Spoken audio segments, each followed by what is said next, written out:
A Torto e a Direito. Um programa com Alberto Magalhães, Bento Anastácio e Ricardo Freixal.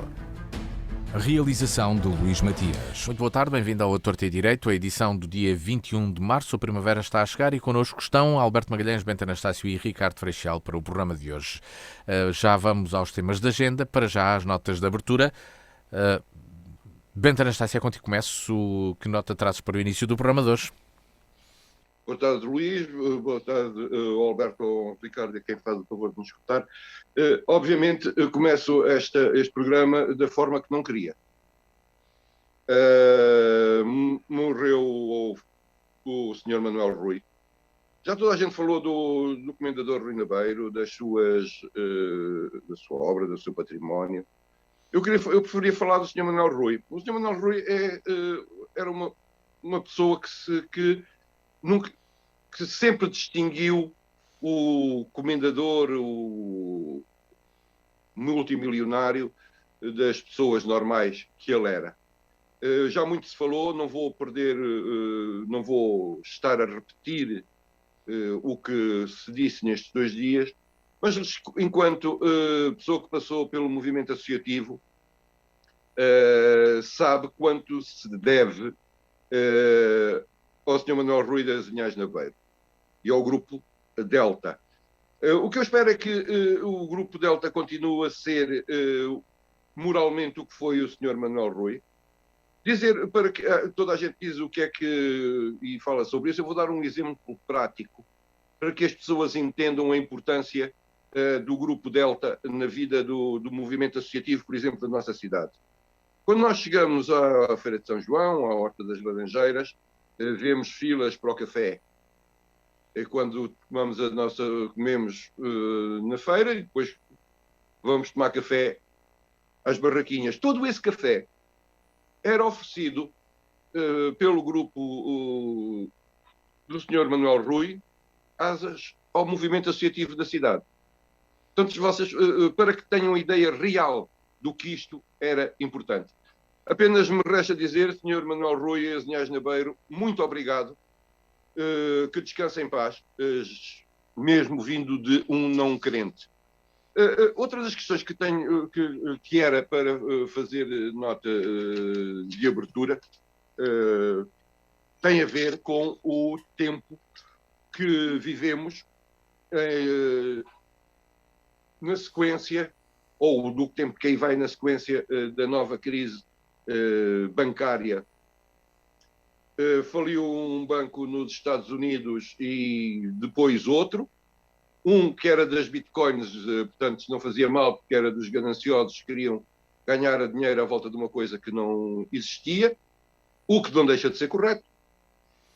E outro era um banco que sem grande importância, portanto não iria causar problema nenhum. No dia a seguir cai um dos maiores bancos suíços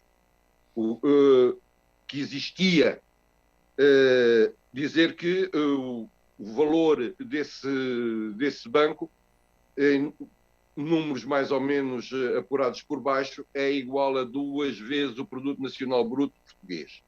Portanto, assim, uma coisa sem grande influência, e vieram logo dizer os senhores da União Europeia, mais os senhores do Banco Central Europeu, mais essa gente toda, que não iria causar nenhum problema ao sistema bancário europeu.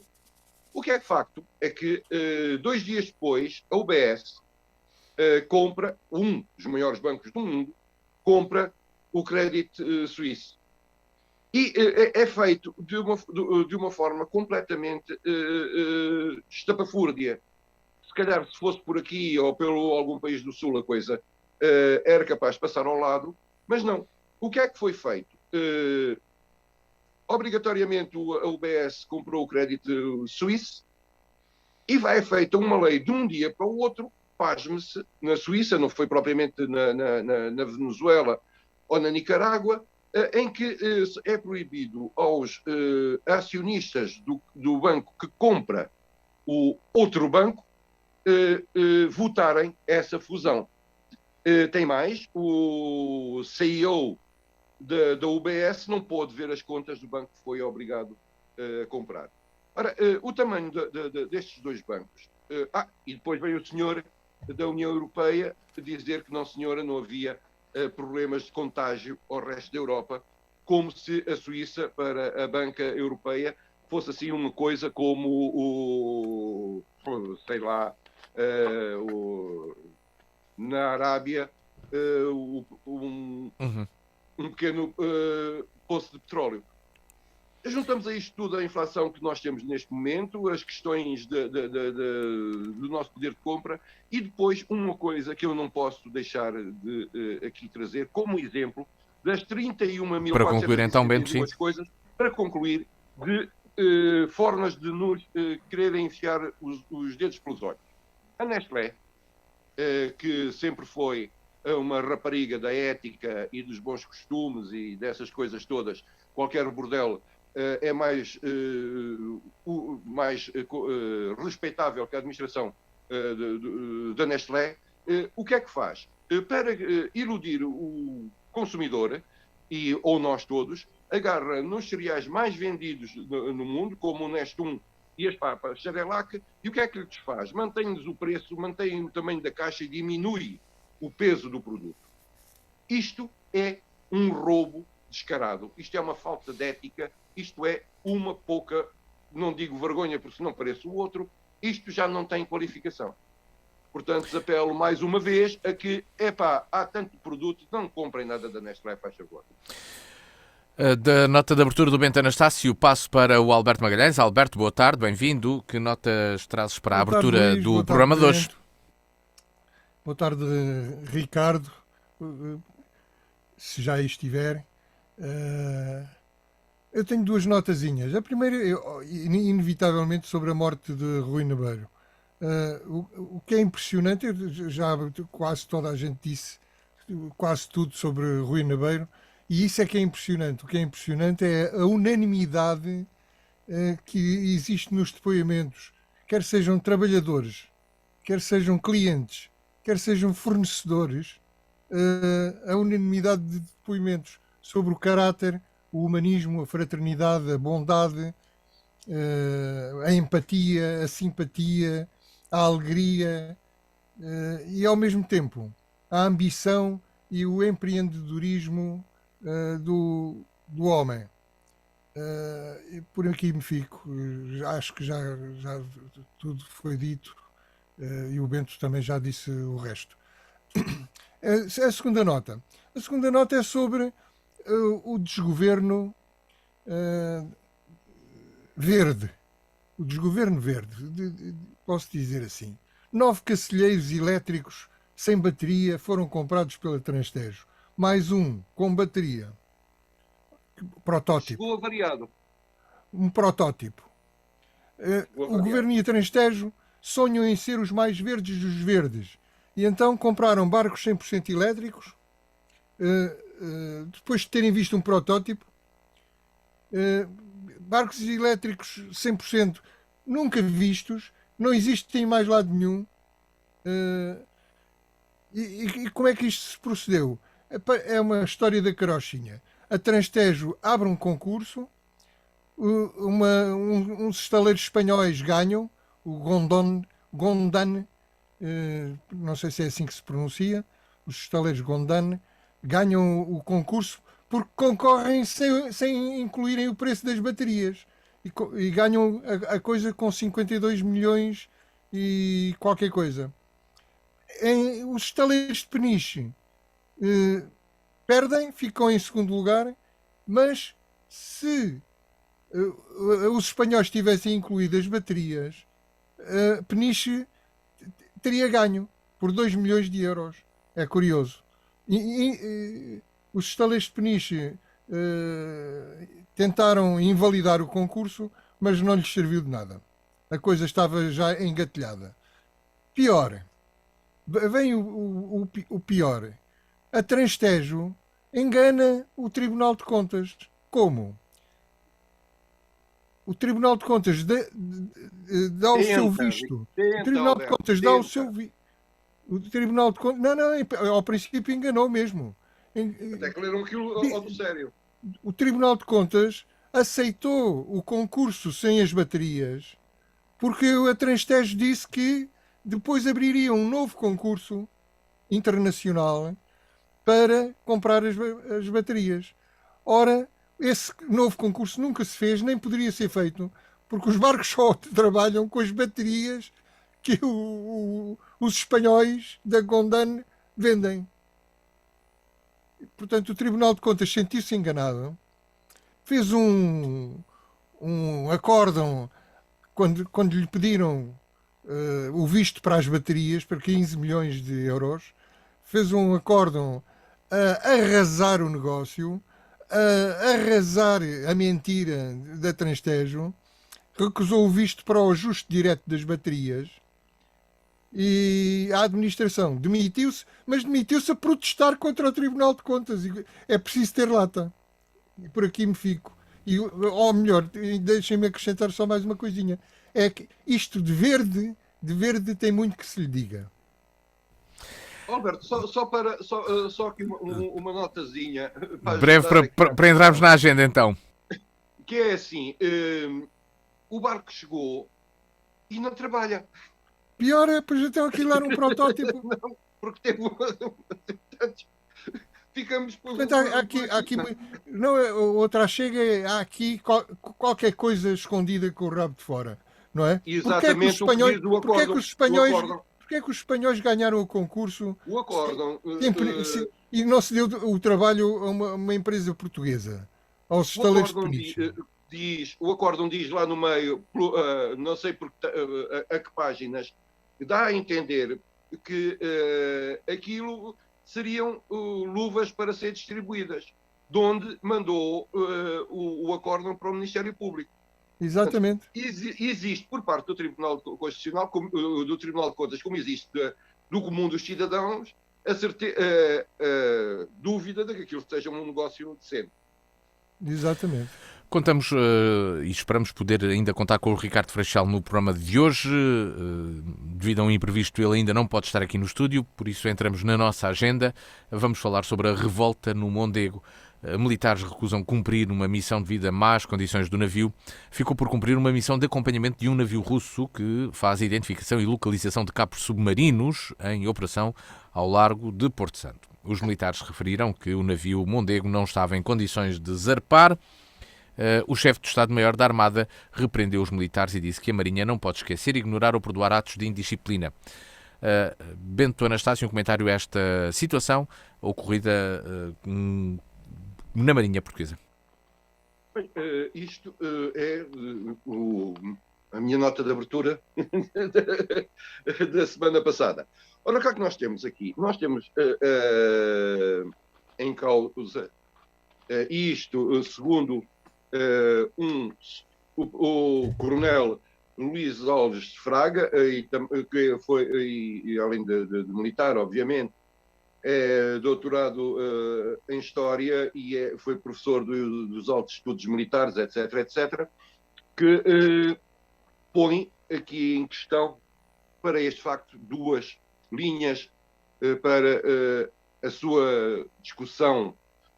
Uma tem a ver com o dever de cumprir ordens, ou seja, as Forças Armadas não são propriamente uma democracia, têm uma hierarquia, e a hierarquia nas Forças Armadas, em princípio, não se discute, tem a obrigação de primeiro cumprir, depois de reclamar.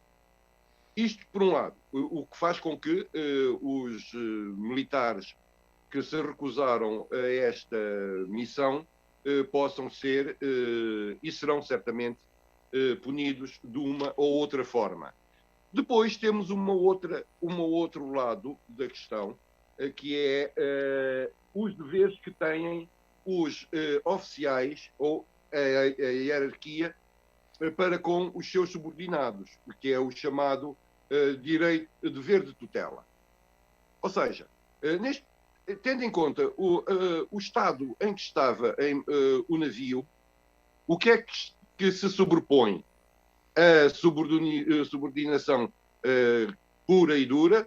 Primeiro cumpre-se, depois reclama-se, ou, por outro lado, estava a obrigatoriedade do comandante do navio em recusar obedecer a essa ordem, já que existe sobre ele o que eu já referi, o dever de tutela, que obrigou os superiores a garantir a segurança e os interesses dos subordinados. Não me parece que no caso daquele navio estivessem reunidas todas as condições de segurança para que a missão fosse cumprida, e então competiria ao jovem comandante da embarcação recusar cumprir a ordem. Mas o recusar cumprir ordens nas Forças Armadas é sempre complicado, sobretudo quando se sobrepõe sempre a aceitação pura e simples e cega da disciplina. Lembrar que quem deve pugnar pelo direito e pela segurança dos militares são os seus comandantes, que eu estive a investigar, e depois, para confirmar o que dizia aqui o coronel, de que só se lembra de uma vez isto ter acontecido, nos inícios dos anos 80, por parte do general Lemos Ferreira, na altura chefe de Estado-Maior da Força Aérea, que recusou cumprir uns compromissos que Portugal tinha com a NATO, já que os aviões não estavam em condições de voar e não tinha dinheiro para se manter.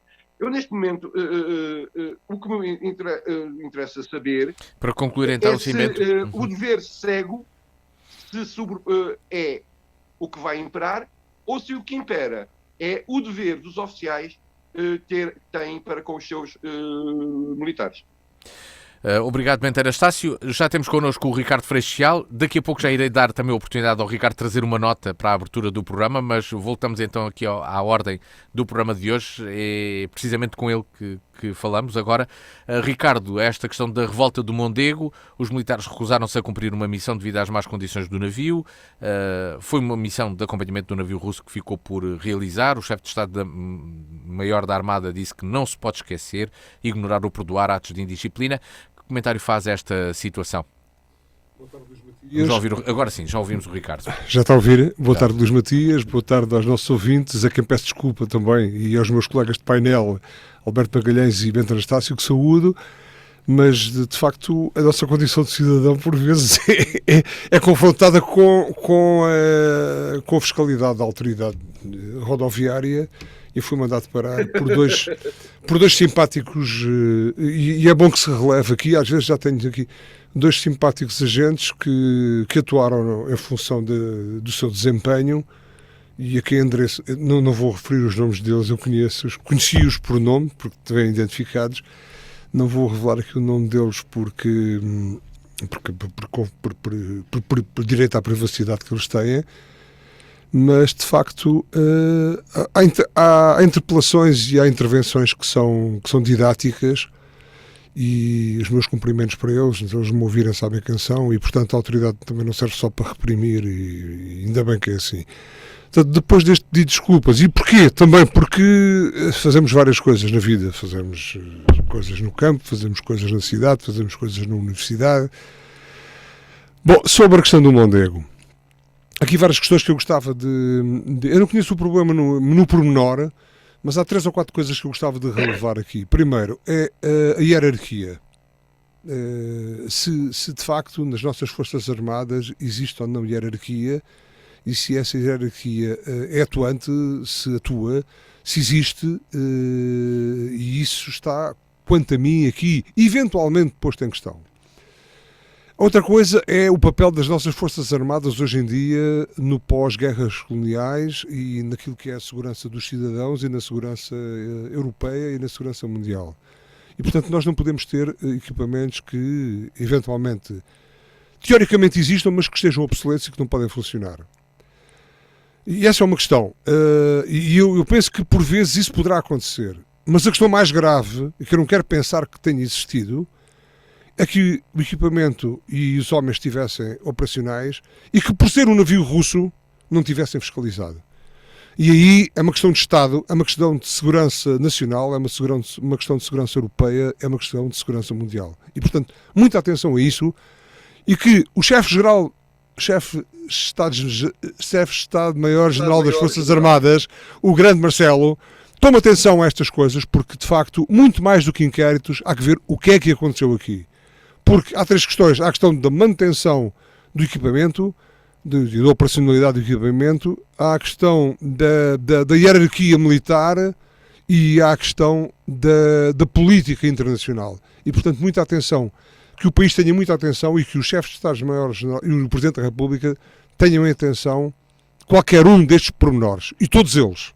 E fico por aqui porque tenho que ser breve, porque cheguei atrasado e peço desculpa por isso. Alberto Magalhães, passo então agora para ti. Que comentário faz esta notícia e este acontecimento? Podemos contar com as Forças Armadas ou não?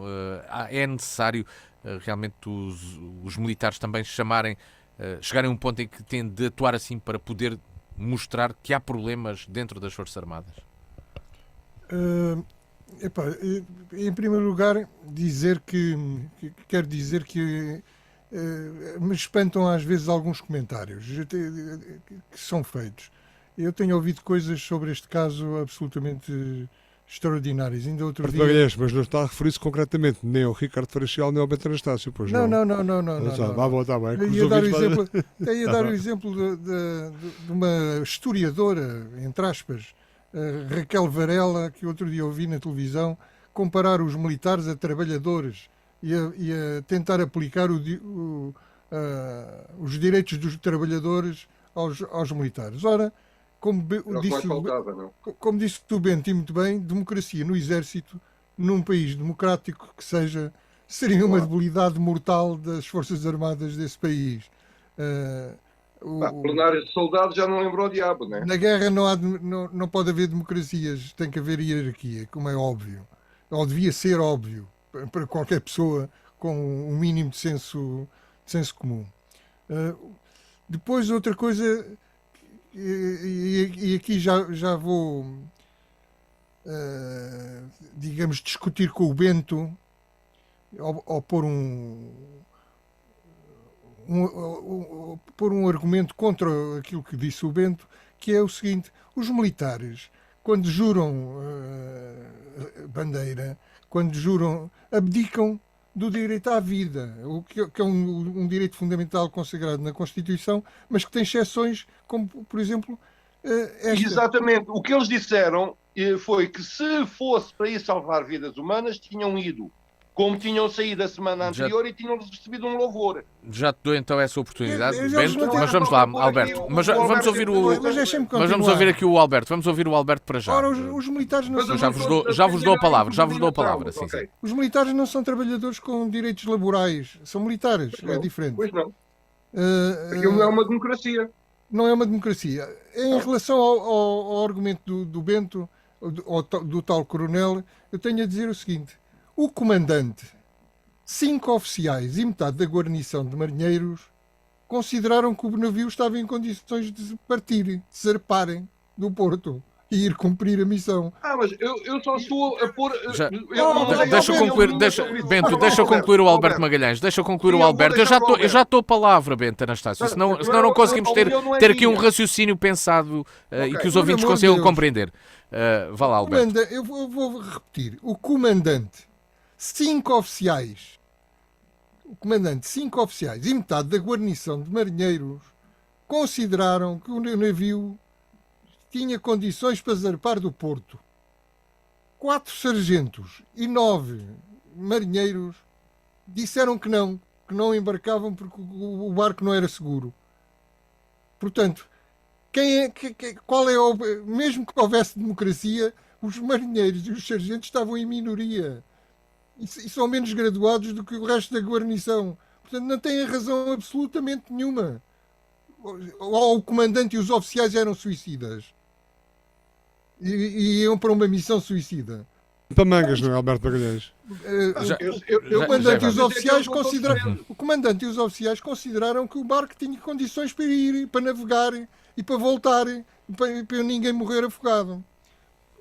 Eu queria chamar a atenção disto.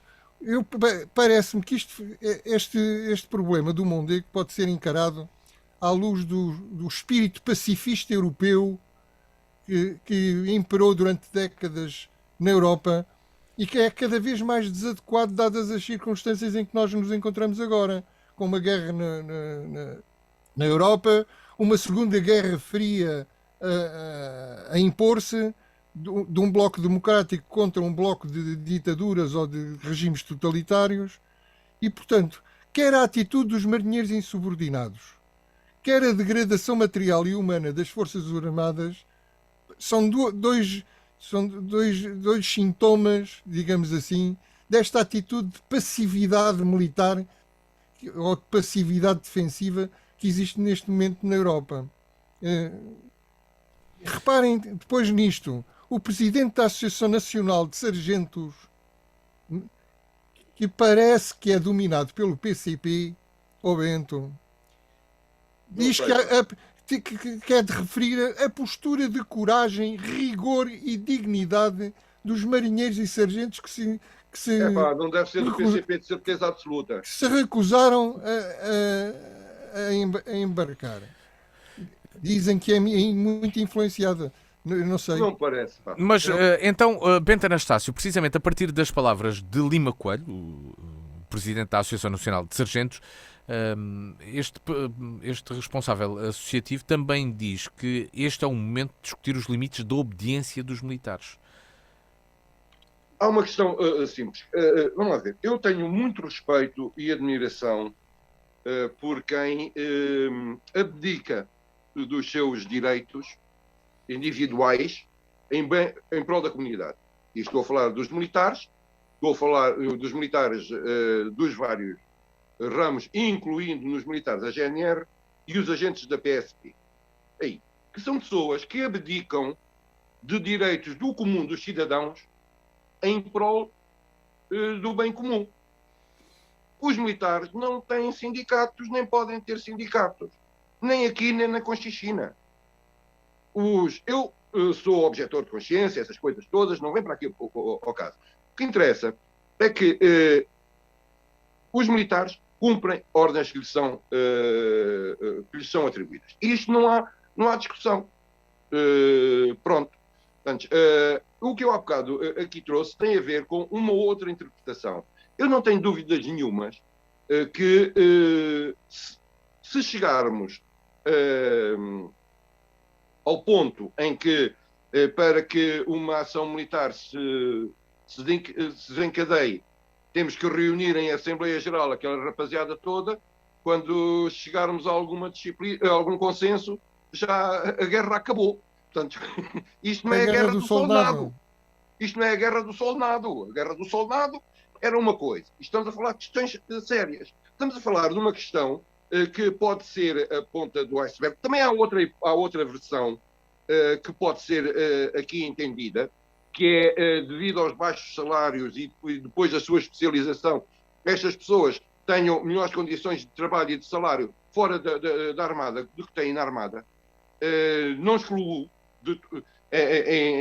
em tudo isto e seja uma forma de sair da tropa. Assim como em tempos anteriores, um gajo era o último da lista para a Assembleia de Freguesia de Sobral de Montagraça ou de Freixo de Espada à Cinta, ou de espingarda ao ombro ou ao raio, e saía. E foram assim que saíram da Força Aérea dezenas de pilotos aviadores. Portanto, há aqui muita coisa que temos que analisar. Uma coisa é certa. O navio que ia substituir este amotinado não chegou ao ponto 25 de Abril, avariou entre o Alfeite e a saída da Barra. Isto também são factos. Nós temos o material degradado, temos uma carreira nas Forças Armadas que não é aliciante. Entra-se Era, não vão para lá, Bento, pouco mais que ó o Bento, salário mínimo. Já lhe dou a oportunidade, Ricardo. Sim. Bento, mas a carreira é voluntária, quem quer ir para lá vai, quem não quer não vai. E exatamente foi o que eu disse no início. Foi o que eu disse no início. As pessoas, quando vão para determinadas profissões, sabem que têm que abdicar de determinados direitos normais. Uhum. A GNR não tem sindicatos. A PSP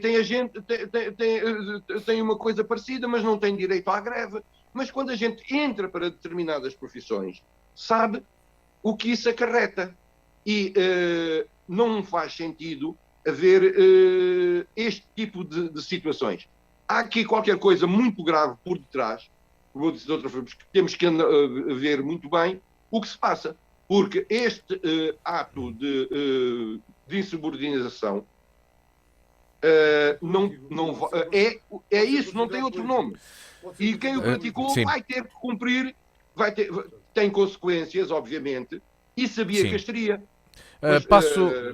Ricardo Freixal considera que este é um ato de insubordinação. Não, estas declarações do Presidente da Associação Nacional de Sargentos. Uma das questões que eu coloquei quando intervi na primeira ronda foi que temia que, independentemente da hierarquia, independentemente da operacionalidade ou não do equipamento, pudesse existir alguma tomada de posição política que ferisse a hierarquia das Forças Armadas. Acho que é mais económica. E de facto parece que existiu, ou parece eventualmente ter existido.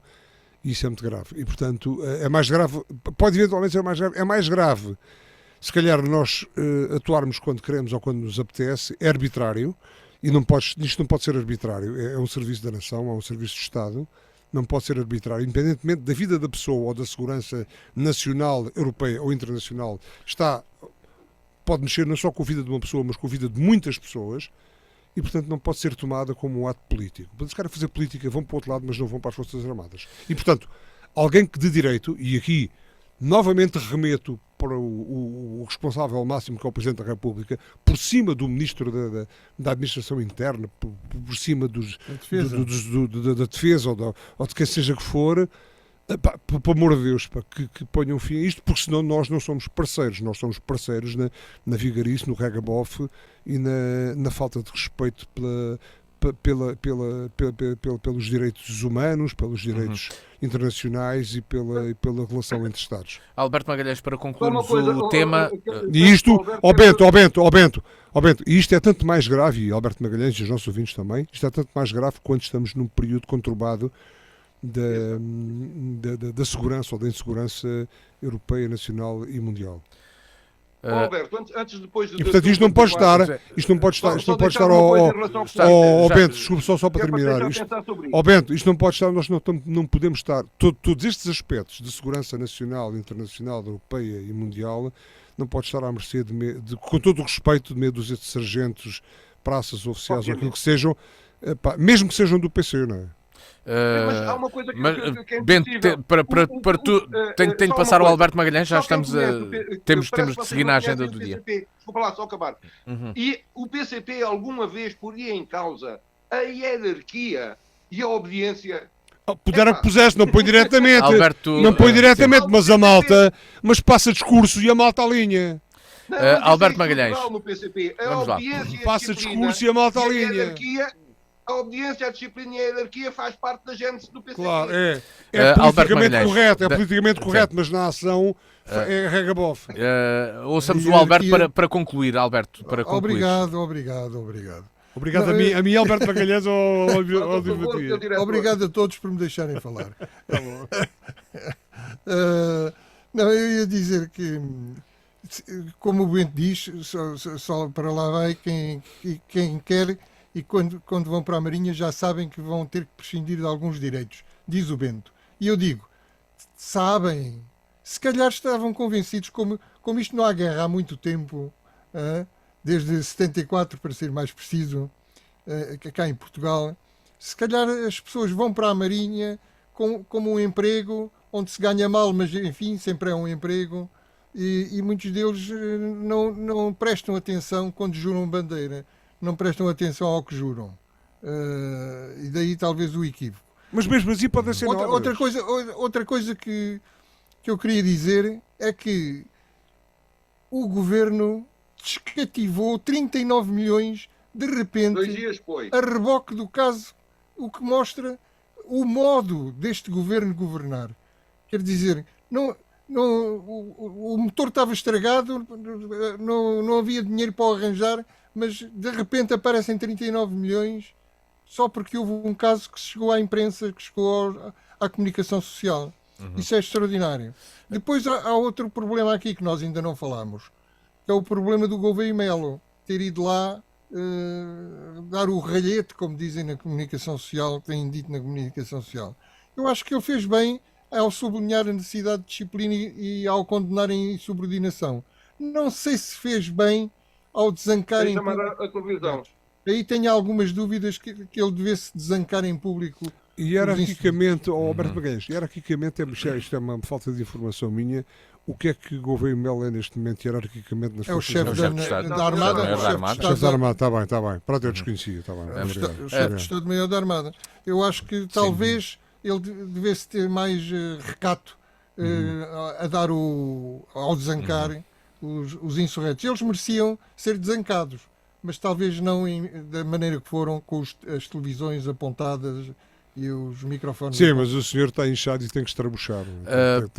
Antes de irmos ao segundo tema do programa de hoje, dou aqui a oportunidade ao Ricardo Freixel de deixar a sua nota de abertura.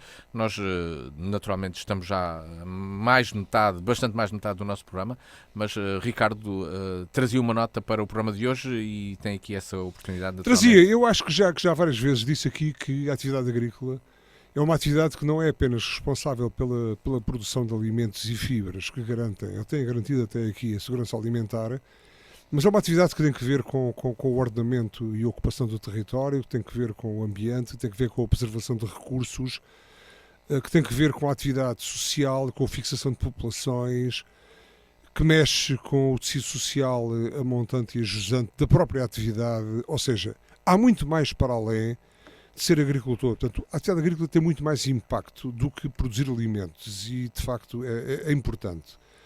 E digo isto a propósito do quê? A propósito do facto de nós termos mais... A atividade agrícola está muito na moda hoje, a questão do sequestro de carbono. Nós, quando somos sustentados do ponto de vista dos sistemas de produção agrícola, sequestramos carbono, somos também ambientalmente corretos, combatemos as eventuais alterações climáticas, ou seja, e alimentamos a população. E só não alimentamos mais e só não garantimos mais autossuficiência no país porque não há estratégia, não tem havido estratégia nos governos, não há estratégia nos ministros e não há políticas agrícolas que sejam feitas à la longa. Ou seja, mudar uma política agrícola não é qualquer coisa como... mudar de carro agora logo ou amanhã. Quer dizer, são estratégias que têm de ser feitas a médio, a curto e a longo prazo. E digo isto porquê? Porque neste momento, e já tinha referido aqui nas nossas intervenções, que contestam os professores, contestam os enfermeiros, contestam os médicos, contesta toda a gente e contestam também os agricultores. E nós vamos ter aqui na sexta-feira em Évora uma manifestação de agricultores que querem, antes de tudo, que às vezes são mal vistos porque, enfim, de uma forma injusta por vezes, e contestam porquê? Contestam por isso tudo, porque não há estratégia do ponto de vista agrícola, não há estratégia do ponto de vista ambiental, não há estratégia do ponto de vista económico e social. A questão da imigração, em que se culpam os sistemas superintensivos, porque são intensivos e porque às vezes necessitam os intensivos de alguma mão de obra que não é portuguesa, só acontece esse problema de imigração, que pode existir naturalmente, no mundo inteiro existe, mas só acontece no Alentejo que temos desemprego e tal, mas só temos 8, pouco, mas podíamos ter muito menos. E temos neste momento atividade que vai muito para além da falta de organização do Estado, da governação e do Ministro da Agricultura ou da Senhora Ministra da Agricultura que nós não temos. E isto tudo depende naturalmente de um governo que também nós não temos. Portanto, eu quero aqui dizer que na sexta-feira a manifestação que vai ser de agricultores não é uma manifestação da arruaça, não é uma manifestação de apresentação de máquinas agrícolas, nem pouco mais ou menos na da opulência, é uma manifestação que toda a população consciente pode aderir. Porquê? Porque o problema da agricultura tem que ver com todos nós. E é, sobretudo, uma constatação, não é só à Ministra da Agricultura, é uma constatação ao Governo, não a este Governo, mas a todos os Governos e a toda a administração que até aqui não tem tido capacidade para estabelecer políticas agrícolas e estratégias que nos assegurem segurança alimentar para todos nós, não é só para os agricultores, é para todos nós, é para o ambiente, é para a sustentabilidade de fixação de população ao território e de ordenamento e ocupação do território, e é para a questão social também. Portanto, que todos nós pensamos, ou possamos pensar, todos os nossos ouvintes me desculpem, não estou a falar apenas em sede própria, estou a falar não só como agricultor, mas também como cidadão, porque há muito mais para além do que produzir. Mais, toda aquela estratégia de segurança alimentar que não existe, se existir uma greve de transportes em 15 dias, nos agobia porque não há pão, porque não há cereais, porque não há farinha para os nossos animais, podia ser esta autossuficiência assegurada se existissem políticas agrícolas nas quais os agricultores podem, de facto, colaborar. E, portanto, a manifestação dos agricultores na sexta-feira na cidade de Évora é por tudo. Não é apenas pelos nossos direitos, é pelo direito a Portugal, é pelo direito à segurança alimentar, neste caso da região, do país e do mundo. Portanto, que todos nós e que este governo, ou que acabe ou que seja modificado, e que ponha de fora esta ministra ou que ponha outra, mas que exista sobretudo estratégia. Isto não é de hoje, é de há muitos anos atrás, mas, ouça, quando estamos hoje, porque estamos quase... Eu só me lembro deste tipo de movimentação dos agricultores no período do PREC, na altura da reforma agrária. Muito obrigado, Luís Matias. Obrigado, Peço Ricardo, desculpa da nossa abertura. É uma nota intermédia. Uma nota intermédia. Já agora, intermédia. Ricardo, a manifestação decorre onde mesmo o local de encontro? Decorre, os agricultores manifestam-se e vêm de vários locais, é distrital. As agricultores e é nacional também, sim. E vêm de vários locais. Eu venho da estrada de Évora-Beja porque tenho núcleo da minha exploração ali. Há agricultores que vêm das Alcáçovas, há agricultores que vêm da Igrejinha. Ou seja, a agricultura é territorial, não tem que ver só com. Sim, e o ponto de encontro é o Sul de São Brás, é isso? No meio de tudo, não, acho que vai passar pelo CCDR, que se calhar será futuramente. Enfim, a entidade responsável pela nossa agricultura, discutível ou não esse aspecto, e julgo que vai até junto da Direção-Regional da Agricultura, que deveria ser, atenção, com todo o respeito pelo diretor regional, que é o meu colega, que é o meu amigo, as direções regionais deviam ser veículos de transmissão entre aquilo que se passa no território e o ministro. E quando isso não acontece, das duas uma, ou temos que mudar o ministro, ou temos que mudar a atitude da administração regional. Fica a nota do Ricardo Freixal. Vamos ao tema que nos traz o Bento Anastácio. Bento, vamos ter de ser aqui um pouco mais sintéticos, mas vamos lá ao teu tema. Secretária de Estado pode? Presidente de Câmara não pode? É uma pergunta que tu lanças. E sobre o quê? Isto tem a ver com... Nós vamos aqui falar aqui há muito tempo, tem a ver com a questão da ética e do serviço público dos nossos políticos. E quando eu digo que a Secretária de Estado não pode, e não pode bem, eu falo na ex-Secretária de Estado do Turismo, que deu uma bronca desgraçada e não pôde ir tomar posse como administradora numa empresa do turismo. Eu questiono se um Presidente de Câmara, depois de exercido o seu mandato, pode ir trabalhar para um sítio em que ele foi parte importante na sua implantação, na sua expansão, nos seus impostos, etc, etc, etc. Isto vem a propósito de quê? Vem a propósito de o ex-presidente da Câmara Municipal de Reguengos de Monsaraz e agora vereador da Câmara Municipal de Évora ter, e diz publicamente, ser funcionário de uma coisa que se chama Agropal. Ora, isto é uma empresa que é produtora de carne de porco de raça alentejana.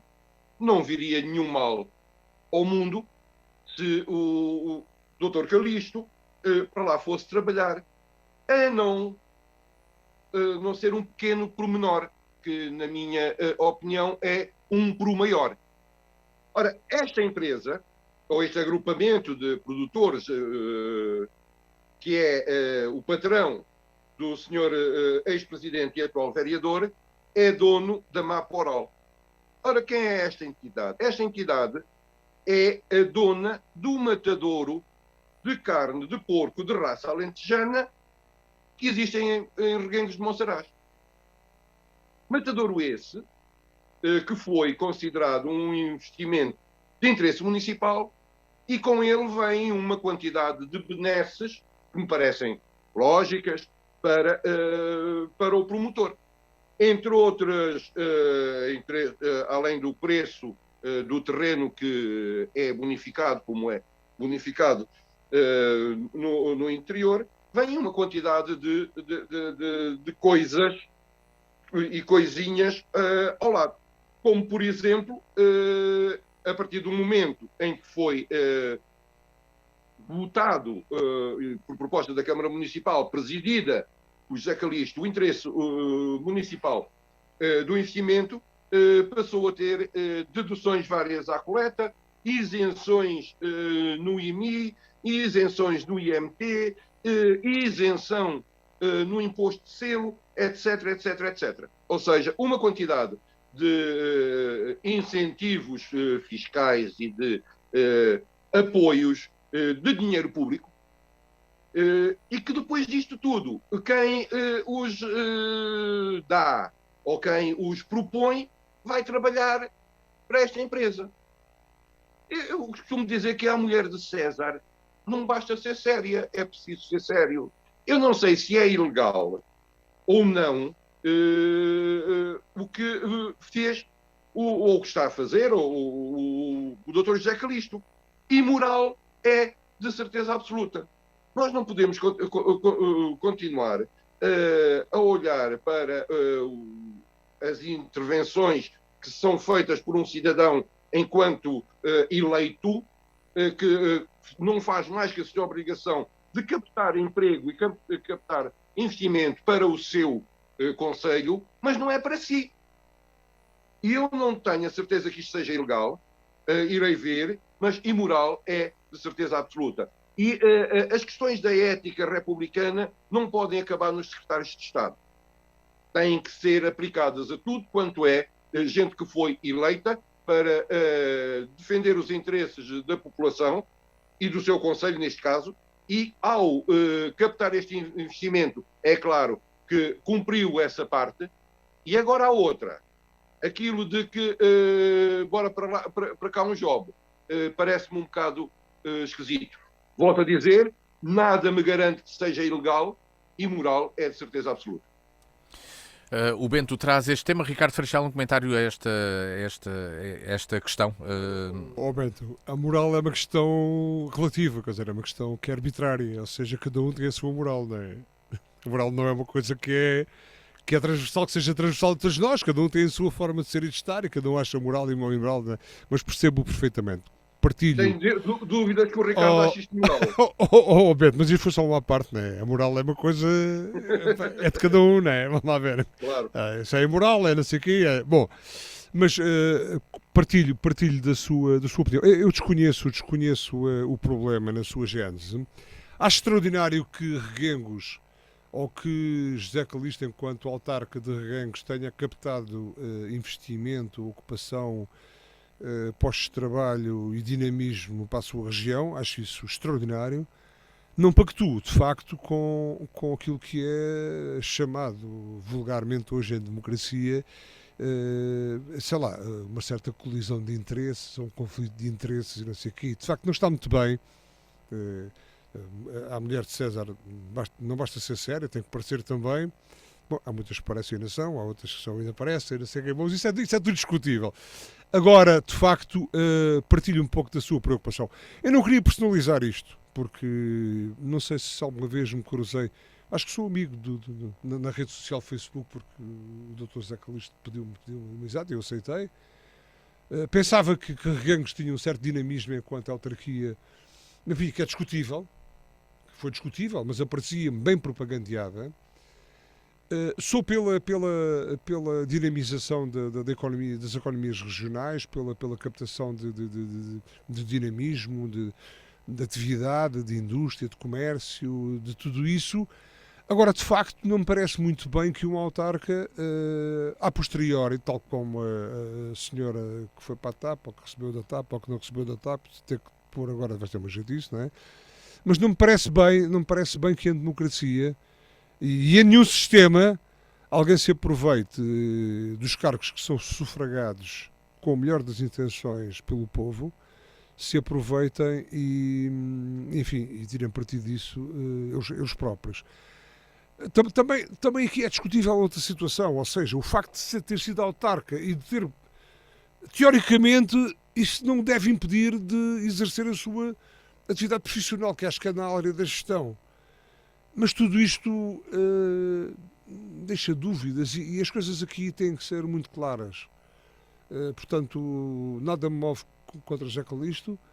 Nem a mim. Nada, partilho perfeitamente da opinião do Bento Anastácio no que diz respeito ao tudo ser claro, tudo ser limpo, tudo ser transparente, para que não, Bento, para que haja ao menos, para que existam ao menos mesmo telhados de vidro, está a ver? Isto tem que haver menos telhados, mesmo tem que existir menos telhados de vidro, tem que se ver tudo, e para que tudo seja bom. Ótima a captação de investimento, os presuntos, o porco preto alentejano, ali ao lado do cerdo ibérico, que é extraordinário. E, portanto, tudo isto é muito bom para a região, mas que se saibam, que alguém seja capaz de separar as águas e impedir que o bem-estar público, a posteriori, venha em benefício, ou as decisões para o bem-estar aparentemente público, venha em benefício de um qualquer que seja ele o Zé Calixto, com X ou com CH, porque há essa diferença, né, também, ali na zona, mas que, e com todo o respeito para os meus amigos que são Calixtos com CH, porque não sei se sabem, há Calixto com X e há Calixto com CH, e há ali uma certa diferença. Mas com todo o respeito por tudo isso, e pondo aqui seriedade na questão, se bem que os assuntos que eu falei também são sérios, que sejamos autarcas, que possamos dar a nossa algo de nós em prol da causa pública, vamos, pelo amor de Deus, que não aproveitemos em proveito próprio aquilo que é o bem-estar comum e aquilo que é o bem-estar da comunidade.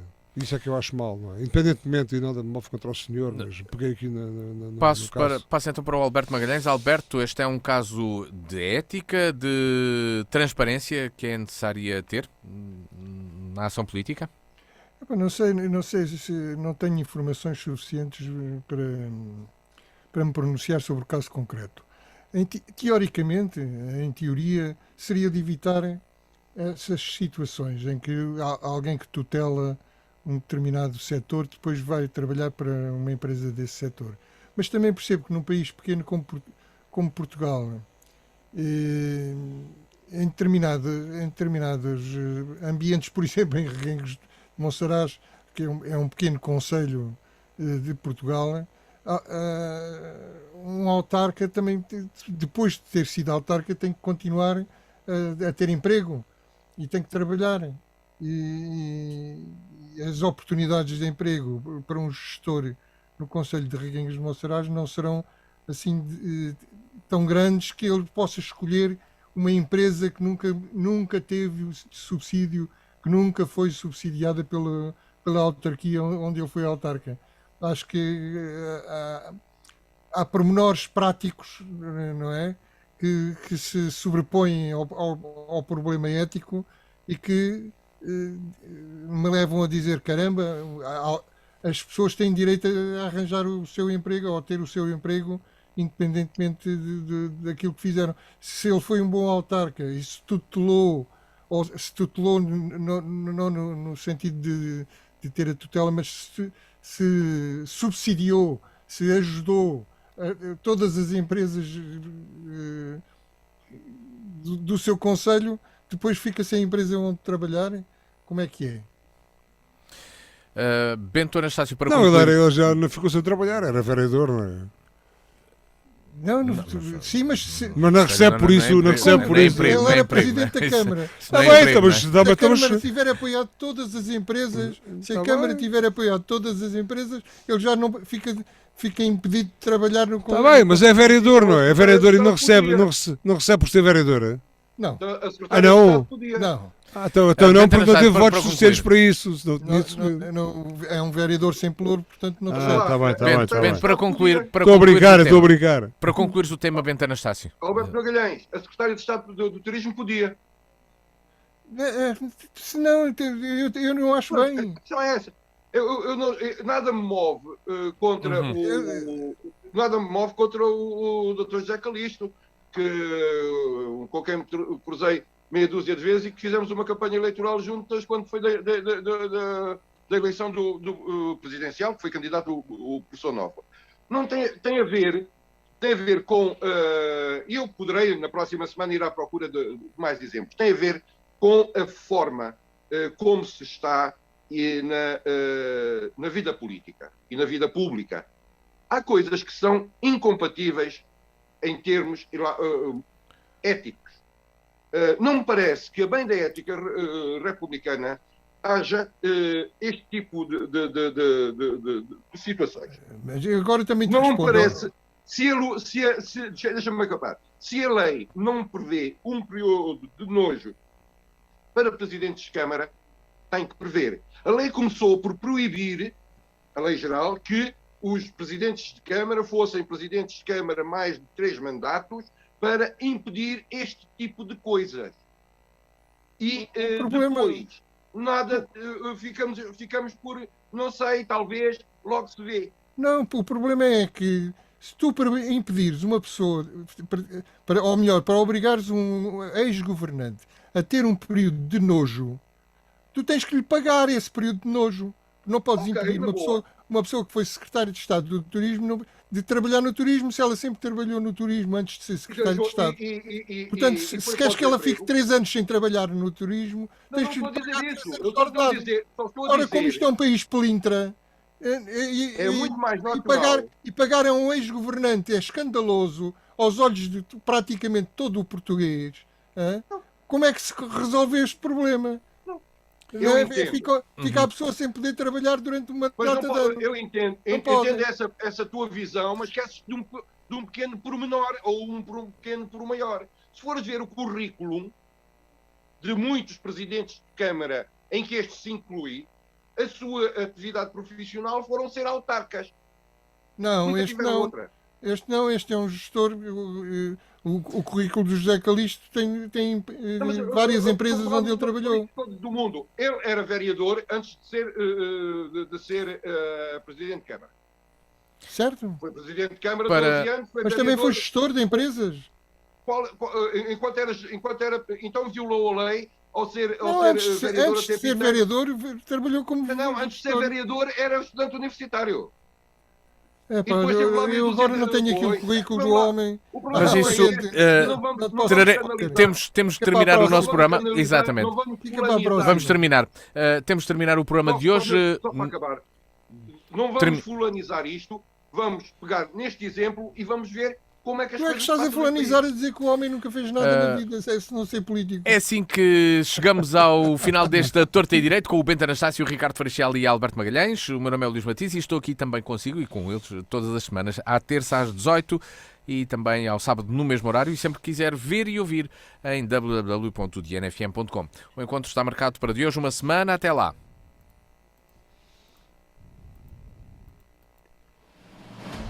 A Torto e a Direito.